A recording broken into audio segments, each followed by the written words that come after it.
Okay, पुल करने की वजह से now the same amount of air has large volume to occupy. So what will happen then?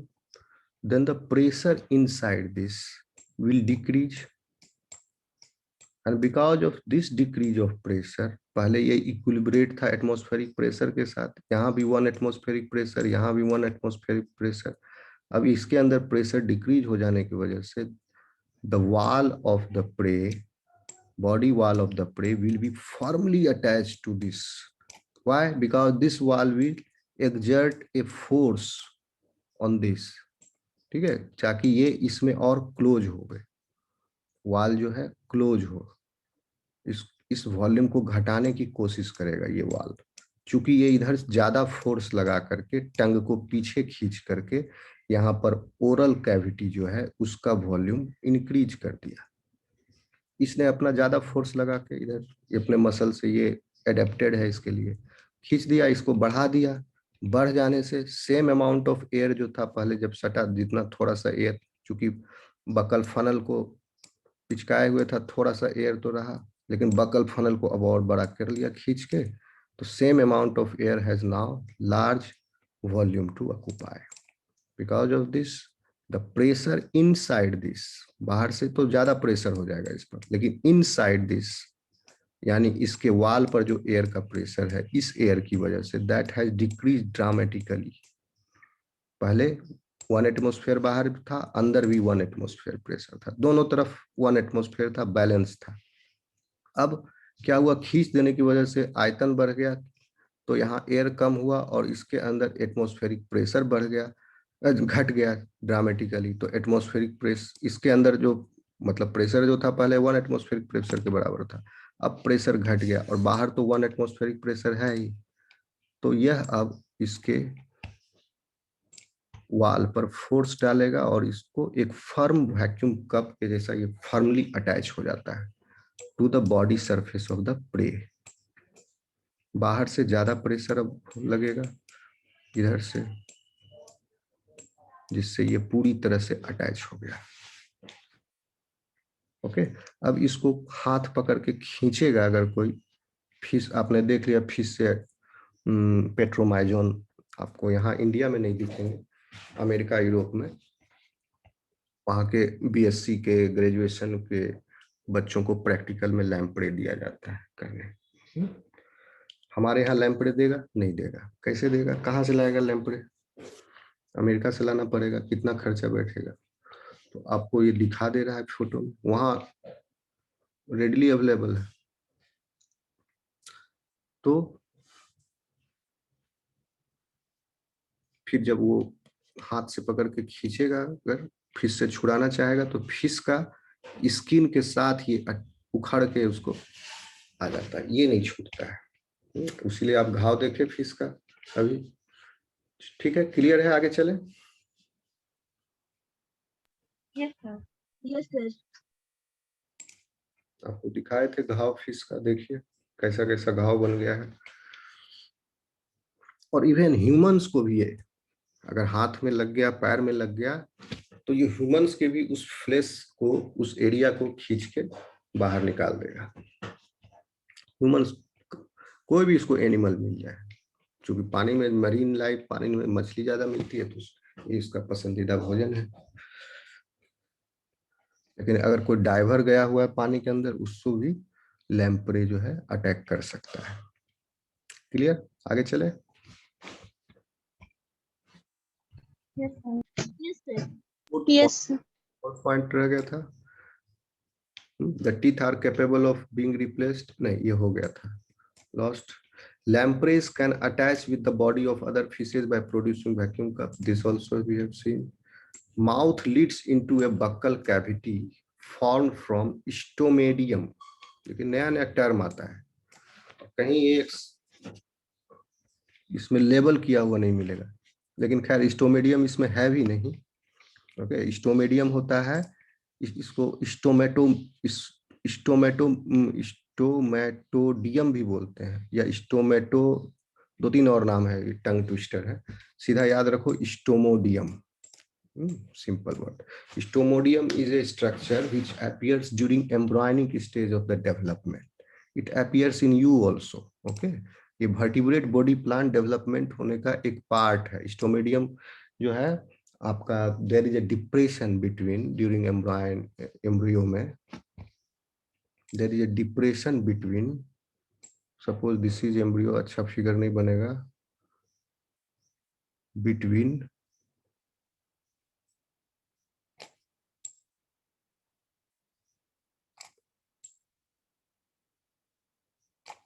इस तरह से मान लो embryo, there is a depression between pericardial region होता है जिससे आगे चल के हार्ट बनने वाला है, and there is a, this is the head region जिससे हेड बनेगा आगे चल के, और पेरिकार्डियल रीजन, और फिर इसका ये पूंछ है.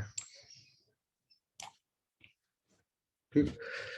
This depression is called as stomodeum, and from this depression, इतना भी डिप्रेशन नहीं है तो थोड़ा मॉडिफाई कर लेते हैं, बोर्ड रहता है ना तो अच्छा से बनता है, चौक से थोड़ा सा डिप्रेशन.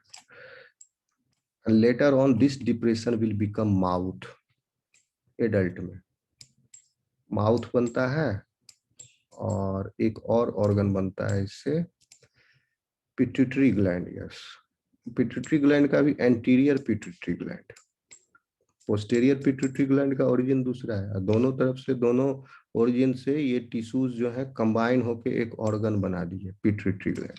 पिट्यूटरी ग्लैंड का एंटीरियर हिस्सा एडिनोहाइपोफाइसिस कहलाता है, पोस्टीरियर हिस्सा न्यूरोहाइपोफाइसिस. तो एंटीरियर हाइपोफाइसिस से ये सारे हार्मोन निकलते हैं जो कि आपके, इससे एंटी डाययूरेटिक टाइप का हार्मोन निकलता है, इससे पूरा gonadotropin releasing hormones like this arise, growth hormone etcetera. तो एंटीरियर पिट्यूटरी से बहुत सारे हार्मोन निकलते हैं, तो ये एंटीरियर पिट्यूटरी बनता है स्टोमेडियम लेटर ऑन. ठीक है, यही कह रहा है, mouth leads into a buccal cavity formed from the stomodeum. पूरे वर्टिब्रेट्स में स्टोमेडियम से ही माउथ फॉर्म होता है, इसमें भी, ये प्रिमिटिव वर्टिब्रेट है, इसमें भी स्टोमेडियम से माउथ फॉर्म हो रहा है. That's why it is a true vertebrate.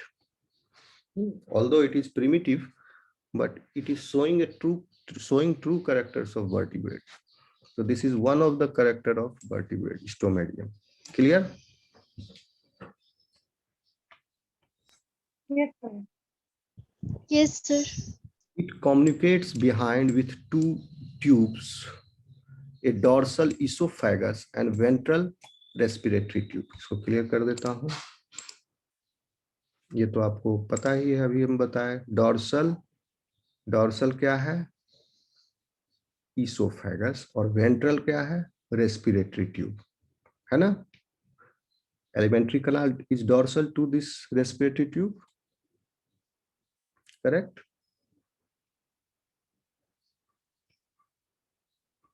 नहीं आया समझ में? Yes, sir. सिंपल सी बात है.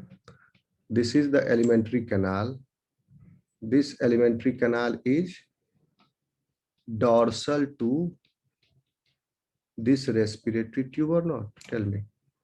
इससे dorsal है, और but this is ventral to this dorsal aorta and ventral to notochord, but dorsal to respiratory tube. इस पिक्चर में भी, and in this picture also you will see. This is esophagus. Okay. उसके नीचे आपका respiratory tube, ventral respiratory tube and dorsal esophagus. ठीक है, ये हो गया वेलम. टेंटेकल्स है वेलम के ये.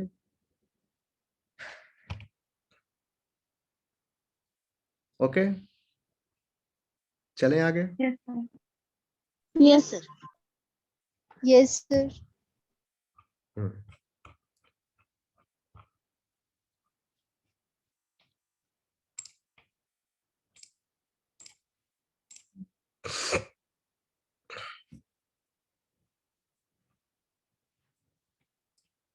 And the ventral respiratory tube or pharynx. Respiratory tube और pharynx एक ही नाम है, having linearly arranged 7 gill slits on either side.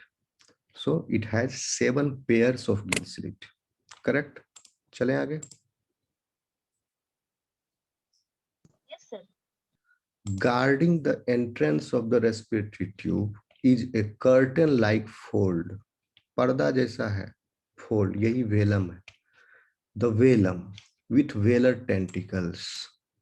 ठीक है, पर्दा हो गया ये, इसको पर्दा कर देगा तो इधर नहीं जाएगा फूड पार्टिकल्स फेरिंग्स रीजन में. Okay, food particles will enter only oesophagus.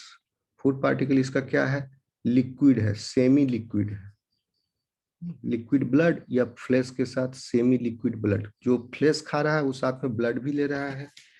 ठीक है, और चूंकि ब्लड कोगुलेट नहीं कर रहा है क्योंकि इनके सलाइवरी ग्लैंड से जो सलाइवरी जो सिक्रीशंस निकले इसमें बक्कल सॉरी ओरल कैविटी में मिक्स हुआ इसके मील के साथ, और वह जो है इसको कोगुलेट करने नहीं दे रहा है.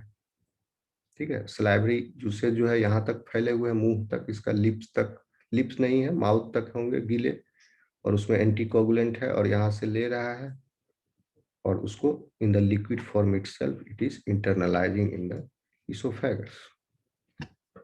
Okay, sorry sir, coagulate meaning नहीं समझ में आ रहा है. कोगुलेशन नहीं जानते हो? कोगुलेशन सर थोड़ा नहीं समझ में आ रहा है कोगुलेशन. ठीक, ठीक है, मैं बता देता हूँ. कोगुलेशन जैसे आपका कहीं पर कहीं ब्लड निकला है ये उंगली वगैरह कटने से या स्किन सरफेस से, ओके, क्या होता है, एब्रेजन हुआ, स्किन सरफेस पे कट लगा या एब्रेजन हुआ. This is one of the protective mechanism for you. If blood does not clot over there, खून का थक्का नहीं जमेगा तो क्या होगा, ब्लड जो है बाहर निकलते चला जाएगा. ओके. Yes sir. और इससे रिलेटेड एक जेनेटिक डिजीज भी है ब्लड. और थर्ड ईयर में आपको मैं पढ़ाऊंगा ब्लड क्लॉटिंग मैकेनिज्म. एक बहुत बढ़िया मैकेनिज्म है ब्लड के अंदर, हमारे ब्लड में, जिसमें several blood clotting factors take part, जिसमें से एक विटामिन के भी है, टोकोफेरॉल. अगर विटामिन के की डिफिशियंसी होती है तो ब्लड क्लॉटिंग मैकेनिज्म में बाधा उत्पन्न होती है. दूसरा, कैल्शियम भी रेस्पॉन्सिबल है ब्लड क्लॉटिंग मैकेनिज्म, क्योंकि ये को फैक्टर है. बहुत सारा प्रोटीन है, सो मेनी फैक्टर्स, फैक्टर 1 से लेकर 12 तक फैक्टर्स ही फैक्टर्स है. एक एक्टिवेट करता है दूसरे को, दूसरे एक्टिवेट करता है तीसरे को, फिर चौथा, लास्ट स्टेप में क्या होता है, the dissolve protein called as fibrinogen which is present in your blood, present in the blood. Fibrinogen protein is converted into fibrin by this a cascade of reaction metabolic pathways, जिसको blood clotting metabolic pathway बोलेंगे, जिसमें there are around 12 factors. इस सब के last में fibrinogen is converted into fibrin, and fibrin is insoluble and it forms a mesh network of proteins and then it solidifies. जाली जैसा fibrin जो है मेस बना लिया, मेस मतलब जाली, जाली जैसा बना लेता है और उस जाली में आरबीसीज फंस जाते हैं. तो वो खून वहां पर आप घाव बनता है तो देखते होगे ब्राउन कलर का, ब्लैक कलर का खट्टी पड़ जाता है. वो फाइब्रिन में आरबीसी जो है क्या हुआ, फंस गया और वो सोलिडिफाई हो जाता है फिर प्रोटीन से. तो that is now the seal. वो सील हो गया, आपके इंजर्ड एरिया को सील कर लिया. ये आपके डिफेंस के लिए प्रोटेक्टिव मैकेनिज्म. तो उसी तरह इसीलिए ब्लड में एंटी कोगुलेशन मैकेनिज्म होता है. ओके, अगर ये एंटी कोगुलेशन मैकेनिज्म को आप डिस्टर्ब कर दीजिए किसी भी वजह से तो ब्लड कोगुलेट नहीं करेगा. बहुत सारा तरीका है एंटी कोगुलेशन मशीनरी को रोकने के लिए. खून जांच करने वाला आता है, खून लेके जाता है, वो भी एक तरीका यूज करता है, खून का थक्का ना जमे. ओके, अगर कैल्शियम आयन को चिलेट कर दोगे, calcium is a divalent ion. If you chelate and it is present in the blood and this calcium ion is required for the blood clotting mechanism, if you chelate this ion, मतलब if you add a chemical compound to this blood, आपने blood isolate किया tube में और उसमें वो chemical compound एक कोई ऐसा डाल दो जो कैल्शियम को खा जाए, यानी कैल्शियम के साथ बाइंड कर जाए और कोई फ्री कैल्शियम बचे नहीं, this is called a chelation. तो इसके लिए एक केमिकल है, नाम है EDTA, ठीक है। If you add EDTA,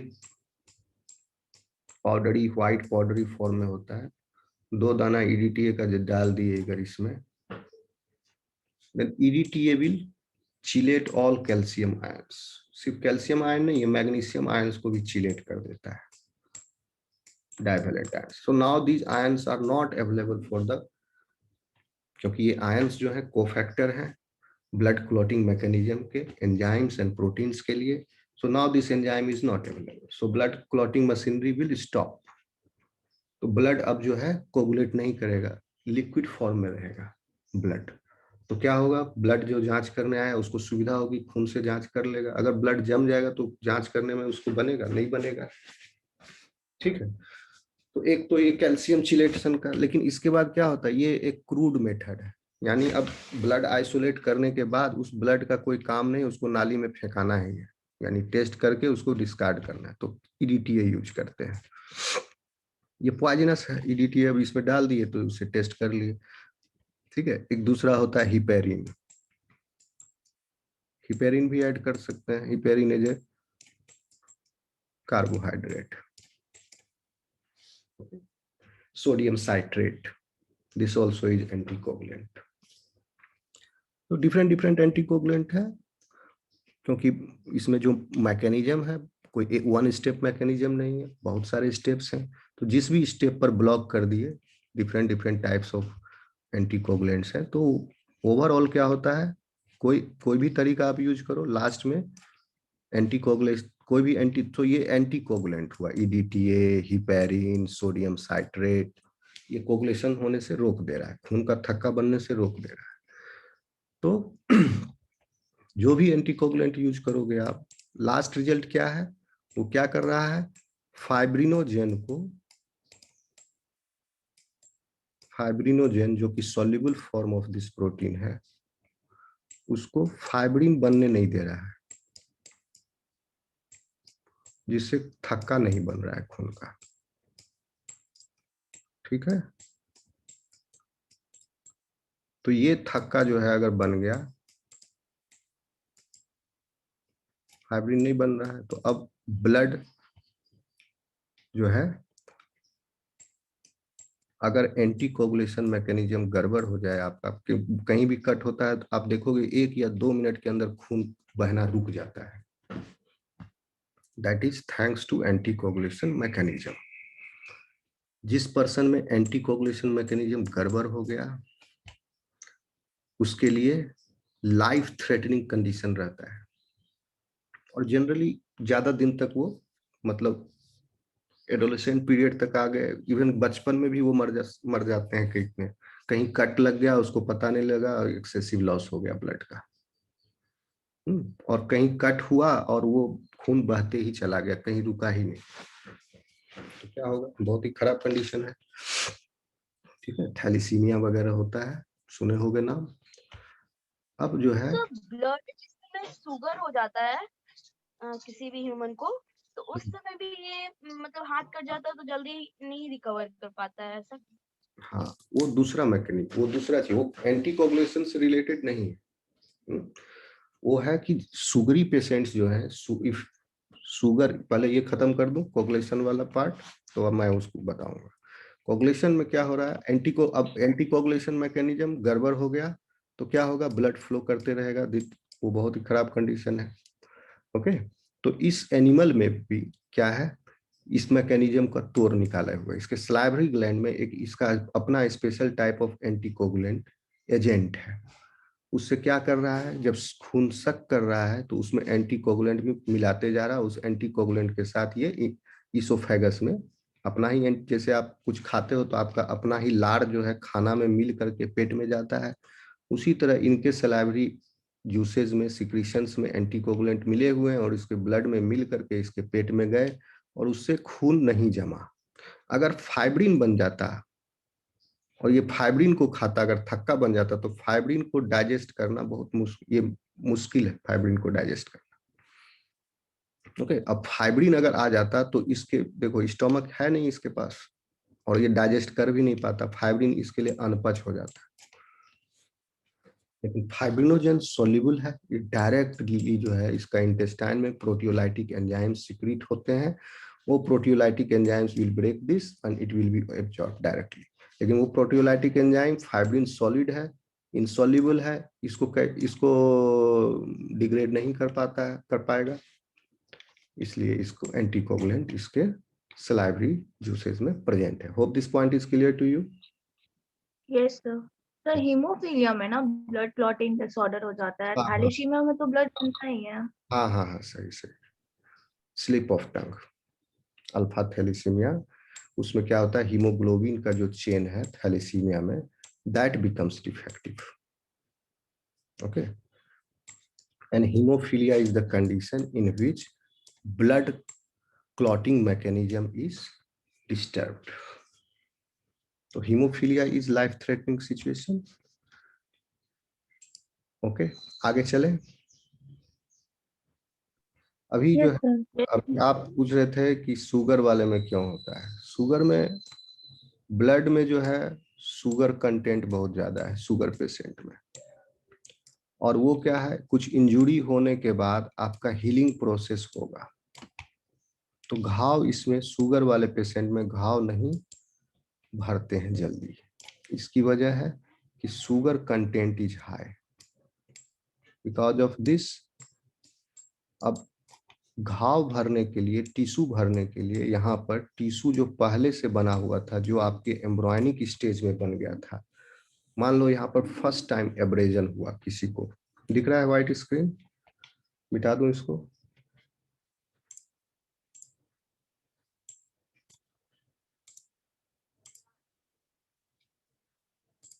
There is a term called tissue engineering.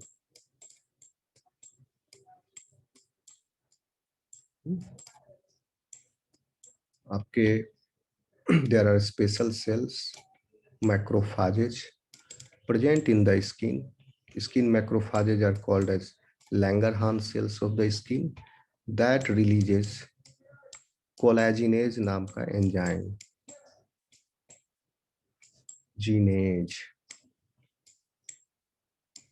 ये कोलेजिनेज जो है कोलेजन को डिजोल्व करके टिश्यू को, चूंकि वहां पर टिश्यू कट फट गया है, तो उसको फिर से इंजीनियर करके, कोई भी चीज टूट जाता है उसको फिर से आपको सील करना, बनाना है, प्लास्टर करना है वहां, तो आप थोड़ा सा इसको और तोड़ोगे और उसके बाद फ्रेश टिश्यू जो है उसके ऊपर चढ़ेगा, इसीलिए स्कार बन जाता है। तो ये कोलेजिनेज जो है पहले से जो डिग्रेडेड, जो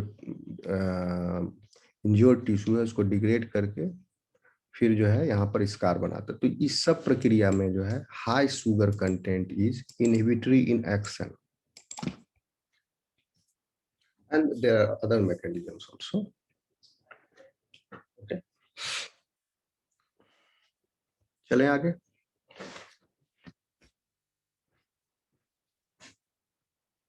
Yes, sir.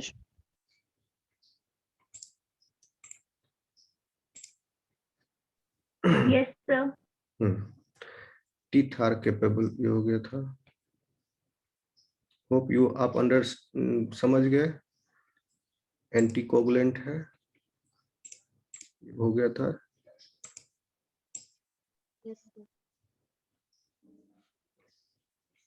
एंटीकोगुलेंट इसमें नहीं लिखा है कहीं, मैंने अलग से बता दिया आपको। ओके चलो, फिर इसोफेगस लीड्स डायरेक्टली इनटू, लेकिन एंटीकोगुलेंट है। ओके, ये लिखा नहीं है, कहीं लिखा होगा इसमें। हाँ देखो, एंटीकोगुलेंट है।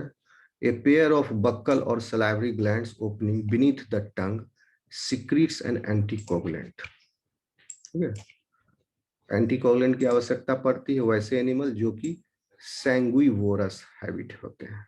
सैंग्विवोरस मतलब इनका हिमेटोफेजिक फीड है, खून पर जिंदा रहेंगे। तो जो भी एनिमल खून को पिएगा उसके अंदर सलाइवा में एंटीकोगुलेंट होना जरूरी है, नहीं तो उसका सकिंग का कोई विशेष फायदा उसको नहीं मिलेगा, क्योंकि फाइब्रिन अगर बन गया तो फाइब्रिन को डाइजेस्ट करना मुश्किल है। ओके,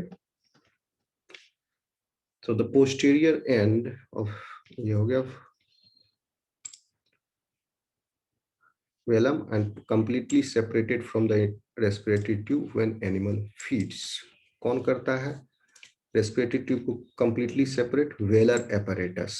जब ये खा रहा है तो वेलर एपरेटस रेस्पिरेटरी ट्यूब को क्लोज कर दिया और सब ओइसोफेगस में जा रहा है। Esophagus leads directly into a straight intestine by a valvular aperture. आपको बताया ये esophagus और intestine के बाउंड्री पर there is a valve, ठीक है, ये valvular aperture है, इसको क्लोज कर देगा। जब ये सक करेगा तो वैक्यूम क्रिएट होने के लिए एक तरफ बंद कर दिया, नहीं तो इधर से एयर ले लेता, इधर से बंद कर दिया और आगे से टंग को रिट्रैक्टर मसल से पीछे खींच दिया। टंग को खींचा तो बक्कल कैविटी जो है सो इसका और दम फैल गया, यहाँ वैक्यूम क्रिएट हो गया और इससे अब सक करके इतना भर लेगा ही पूरा ग्रप करके, रास्पिंग भर लिया, उसके बाद बक्कल, फिर उसके बाद पीछे छोड़ेगा इसको, फिर बंद कर लेगा, फिर सक करते जाएगा, इसको रेगुलेट करेगा, धीरे धीरे इधर छोड़ेगा, इधर से और सक करते जाएगा। The stomach is absent in lampreys. Clear है? आगे चलते चले। 10वां point, Yes, sir. the posterior end of the intestine is widened to form rectum which opens through the anus in the cloaca. तो इंटेस्टाइन में भी कोई डिवीजन ऐसा सच नहीं है कि small intestine, large intestine.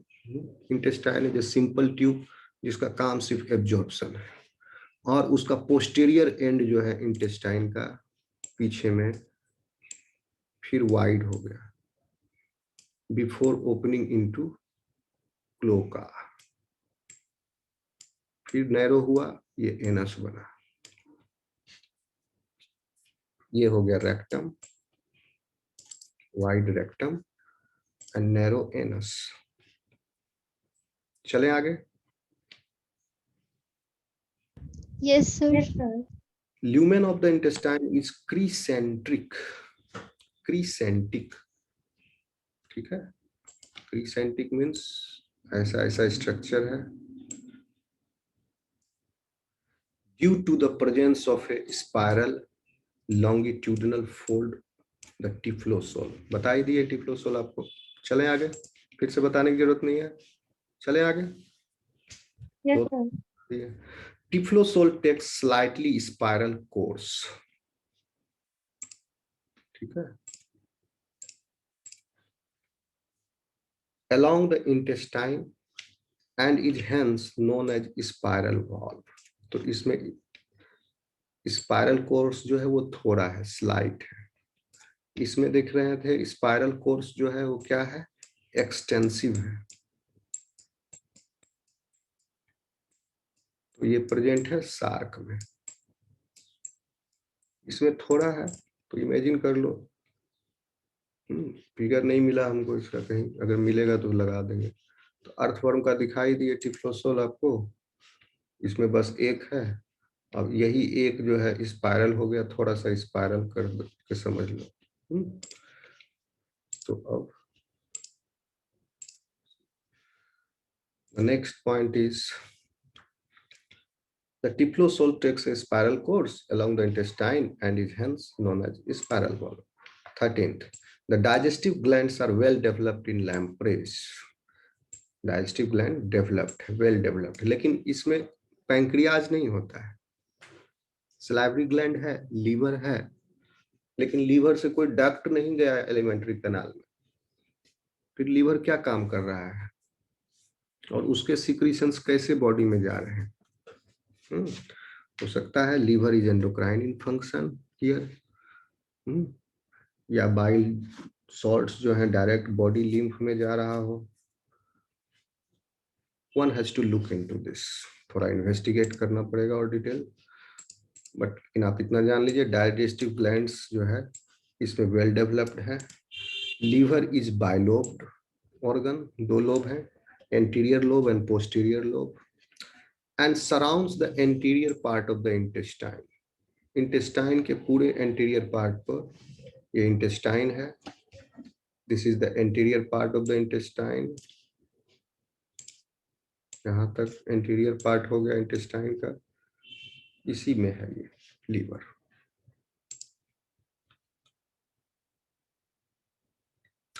And hence known as, अच्छा ये हो गया interior part of the intestine. Gallbladder and bile duct occur in the larval stage but are absent in adult. इसको सेपरेट कर लीजिए। क्लियर है ये? मेटामॉर्फोसिस के दौरान गॉल ब्लैडर और बाइल डक्ट गायब हो गया। आप कह रहे थे लीवर, लीवर नहीं, gall bladder and bile duct गायब होता है। Okay, clear? प्रोसेस क्या है? Apoptosis. There is no pancreas as such. 16th. In both larval and adult lampreys, however, there occur in the gut epithelium aggregations of seemingly secretory cells of 2 different kinds. ठीक है, larval form में और adult form में, दोनों में गट के epithelium में यानी इंटेस्टाइन के इपिथीलियम में गुच्छा गुच्छा सेल्स है, एग्रीगेशन ऑफ सेल्स है, सिक्रिटरी सेल्स है, वो सेल सिक्रिटरी नेचर है। और इस गुच्छे में ये इंटेस्टाइन है, मान लो ये इंटेस्टाइन का इपिथीलियम हो गया, इपिथीलियल सेल्स। अब वाल्व और टिफ्लोसोल नहीं बना रहे to the for the simplicity for you to understand. ये अलग अलग सेल हैं, न्यूक्लियस कर लोगे बीच में बिंदी बिंदी देके। ये जो इन गुच्छों में ये एग्रीगेट्स हैं। ओके, सम सेल्स आर, 2 तरह के सेल्स हैं इसमें। एक है जाइमोजेन सेल्स,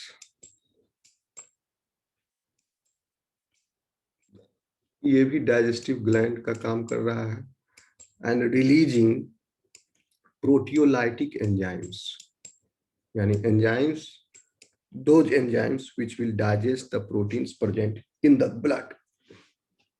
प्रोटियोलाइटिक एंजाइम को डाइजेस्ट करने के लिए जाइमोजेन कहते हैं एक सब्सटेंस को, ग्रैन्यूल को, जिसमें इनएक्टिव प्रोटीन्स मौजूद होते हैं।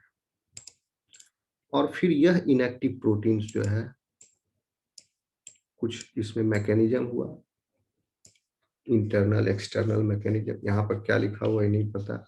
जाइमोजेन में होता है इनएक्टिव प्रोटीएजेस, यानी ये प्रोटीएजेस इनएक्टिव फॉर्म में है और वो फिर क्लीव होके, टूट करके, प्रोटियोलिटिकली क्लीव होके इसी जाइमोजेन में इसका एंजाइम होगा कोई एक एक्टिव वाला, उसको तोड़ करके जो मेन एंजाइम है जो करेगा सबको डाइजेस्ट, उसको एक्टिव फॉर्म में बदल देता है। उतना मत डिटेल जानो, सीधा जान लो जाइमोजेन का मतलब ही होता है the enzymes is secreted in an inactive form. ये ह्यूमन में भी डाइजेस्टिव सिस्टम में आप देखोगे जो एंजाइम जैसे काइमोट्रिप्सिन है, ट्रिप्सिन है, पेप्सिन है, ये सब active form of the enzyme. लेकिन जब सिक्रीट होता है, ये निकलता है इंटेस्टाइन से डाइजेशन करने से पहले, ये इनएक्टिव फॉर्म में होते हैं, काइमोट्रिप्सिनोजेन, पेप्सिनोजेन, ट्रिप्सिनोजेन, सुने हो नाम ये सब? तो ट्रिप्जेन लगा हुआ है, जैसे अभी हम बताए आपको फाइब्रिनोजेन, ठीक है। फाइब्रिनोजेन जो है इनसॉल्युबल फॉर्म है और बायोलॉजिकली एक्टिव फॉर्म है। फाइब्रिनोजेन तो एंजाइम नहीं है ना, ओके। तो इनएक्टिव फॉर्म ऑफ जो प्रोटीन इस उसमें लगा देते हैं जेन, और उसके बाद जेन हटा दिया जाता है। ये नोमेनक्लेचर है। ठीक है, फाइब्रिनोजेन तो एंजाइम नहीं है, प्रोटीन है, तो उसमें भी जेन लगा। यहाँ पर एंजाइम काइमोट्रिप्सिनोजेन एंजाइम है, inactive enzyme, and chymotrypsin is active enzyme. उसी तरह यहाँ पर भी वही सिस्टम है, जाइमोजेन में इनएक्टिव एंजाइम्स फॉर्म हुए और वो फिर एक्टिव फॉर्म में तब्दील हो जाएंगे, बदल जाएंगे, प्रोटियोलिटिकली क्लीव होकर कोई दूसरा प्रोटियोलाइटिक एंजाइम इस एंजाइम को तोड़ेगा और उसको एक अमाइनो एसिड सीक्वेंस निकाल दिया, एक छोटा पेप्टाइड, एंड बड़ा पेप्टाइड जो है that will be folded again into an active enzyme. So वो हो जाएगा आपका, इसीलिए उसी जाइमोजेन के नाम पर इनका नाम रख दिया, क्योंकि उस सेल से जाइमोजेंस रिलीज हो रहे हैं, इसलिए zymogen cells. One kind of cell is zymogen cell, produces proteolytic enzyme, and the other cells are involved in the carbohydrate metabolism. अब देखिए पॉइंट आप गौर कीजिए यहाँ पर, these other cells, तो दो तरह के सेल थे एग्रीगेट्स में, एक जाइमोजेन सेल्स एंड दूसरा क्या नाम बोलोगे, other sales. Zymogen secretions from these cells, zymogen cells are responsible for the digestion of protein, and other cells जो है they are involved in carbohydrate metabolism. How? Pancreas तो इसमें है नहीं, शुगर इसका कैसे मेंटेन होगा, यहीं से मेंटेन होगा। तो पैंक्रियाटिक आइलेट्स ऑफ लैंगरहैंस का काम जो है इस सेल ने ले लिया है, अदर सेल्स। ठीक है, कार्बोहाइड्रेट मेटाबॉलिज्म में there are hormones involve, insulin, glucagon, these are the hormones released by the pancreas in us by islets of Langerhans. In this animal, these hormones which regulate the carbohydrate metabolism are released by other cells, लिख दिया, ठीक है, नाम नहीं दिया इसका, other cells। Clear है, आगे चले, देखो लिखा भी हुआ है, this second यानी ये other cells, second cells, group of cells, probably endocrine, लिख रहा है probably, अभी भी endocrine, ठीक है, group has no communication with the lumen of intestine. Interesting, lumen of the intestine से communication है जाइमोजेन सेल्स का सिर्फ। तो जाइमोजेन में intestinal digestive enzymes are getting synthesized and released in the lumen. But ये cell other sales जो हैं ये हैं तो इंटेस्टाइन के वाल में, लेकिन इनका ओपनिंग जो है, इनके सिक्रीशंस जो हैं वो ल्यूमेन में नहीं जा रहे हैं। तो कहाँ जा रहे हैं इनके secretions, okay, it is directly going in the blood. यहाँ पर ब्लड वेसल्स जो होंगे उसमें ये रिलीज कर रहा है अपने सिक्रीशन को ट्रांसपोर्ट कर रहा है। तो जैसे एंडोक्राइन सिस्टम करता है बॉडी में, आपका हार्मोन्स जिस भी ऑर्गन से निकले सिंथेसाइज होके, ऑर्गन विच इज रेस्पॉन्स, जैसे पिट्यूटरी से निकला ग्रोथ हार्मोन, तो पिट्यूटरी में जो कैपिलरी नेटवर्क है ब्लड का उसमें चला गया ग्रोथ हार्मोन, और growth hormone is now wide is uniformly distributed in the body, ठीक है। और ग्रोथ हार्मोन के यूनिफॉर्म डिस्ट्रीब्यूशन होने की वजह से बॉडी के सभी अंग जो हैं यूनिफॉर्मली एक दूसरे से समानुपातिक अनुपात में बड़े हो रहे हैं। अगर ग्रोथ हार्मोन एक ऑर्गन में कंसंट्रेट हो जाए तो that organ will be elongated. इसीलिए एंडोक्राइन सिक्रीशंस जो हैं हार्मोन्स, उनका इफेक्ट सिस्टेमिक होना चाहिए, यानी ओवरऑल पूरे बॉडी पर उसका फंक्शन होगा, असर होगा। लेकिन जाइमोजेन सेल्स का जो सिक्रीशन है